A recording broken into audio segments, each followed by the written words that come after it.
Question से पूछा जा रहा है कि if angle A and angle B are acute angles such that cos A equals to cos B, then show that angle A equals to angle B.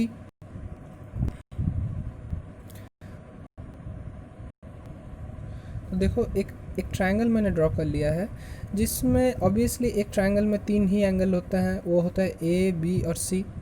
तो अगर ए और बी उनमें एक्यूरेट एंगल है तो ये वाला एंगल तो हमेशा 90 डिग्री होता है, मतलब ये वाला एंगल तो ए नहीं हो सकता, बी भी नहीं हो सकता, बचा है सी, तो ये वाला सी एंगल होगा। अब इन दोनों में से कोई भी आप ए पकड़ लो या फिर बी पकड़ लो।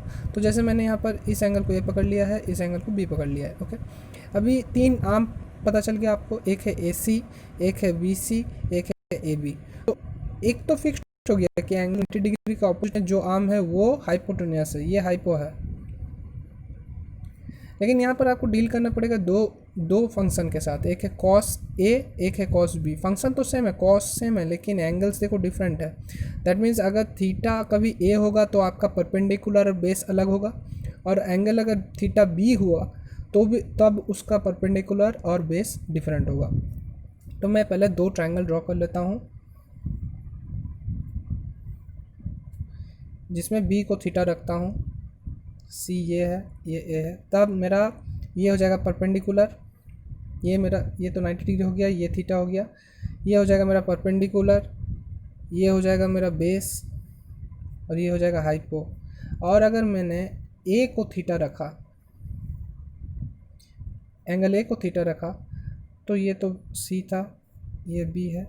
तब मेरा बी सी हो जाएगा परपेंडिकुलर, ए सी हो जाएगा बेस, और ए बी हो जाएगा हाइपोटेन्यूस। ये तो फिक्स्ड है, हाइपोटेन्यूस हमेशा फिक्स है। तो मैं देखो यहाँ पर बी को थीटा लेकर पकड़ा था, तो मैं कॉस बीटा निकालता हूँ। कॉस बी क्या होगा, कॉस बी क्या होता है, B by H, base by hypotenuse होता है। तो इस फिगर में बेस कौन सा है, बेस देखो बी सी है, और हाइपोटेन्यूस क्या है, हाइपोटेन्यूस है ए बी।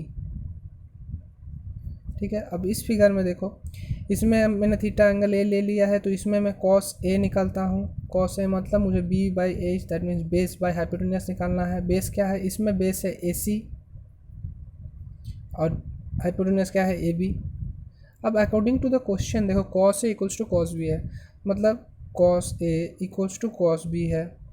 तो कॉस ए क्या निकला, A C by A B equals to cos B क्या निकला, देखो B C by A B. अभी तो आप लोग को ये पता है कि ये नीचे ए बी और ये नीचे ए बी कट जाएगा, ये नीचे ए बी, ये नीचे ए बी कट गया, तो बचा क्या, ए सी इक्वल्स टू बी सी। अब सोचो इस ट्रायंगल को, आप सोचो इसमें ए सी बी, ये एंगल 90 डिग्री था, ये एंगल कुछ था, ये एंगल कुछ था। आपको कंडीशन कहाँ पर आके हम लोग आके स्टॉप हो गए हैं कि ए सी इक्वल्स टू बी सी है। दैट मीन्स ए सी जो है इसका लेंथ जितना है, बी सी का भी लेंथ उतना ही है। तो हम लोग ट्रायगोनोमेट्री का एक रूल से तो पता है कि अगर कोई ट्रायंगल का 2 साइड सेम होता है तो उन साइड के अपोजिट वाला एंगल भी हमेशा सेम होता है। तो ए सी का अपोजिट एंगल कौन सा है, बी, और बी सी का अपोजिट एंगल कौन सा है, एंगल ए। इन दोनों का साइड का लेंथ अगर सेम है तो इनके ऑपोजिट एंगल्स भी सेम होंगे। तो यही बात यहाँ पर लिखना पड़ेगा कि if the sides of a triangle are same then their opposite angles will also be same. तो देखो यहाँ से पता चल गया एंगल बी जितना होगा एंगल ए भी उतना ही होगा। तो यहाँ पर से मैं लिख दूंगा hence angle A equals to angle B. ये आपने शो कर दिया।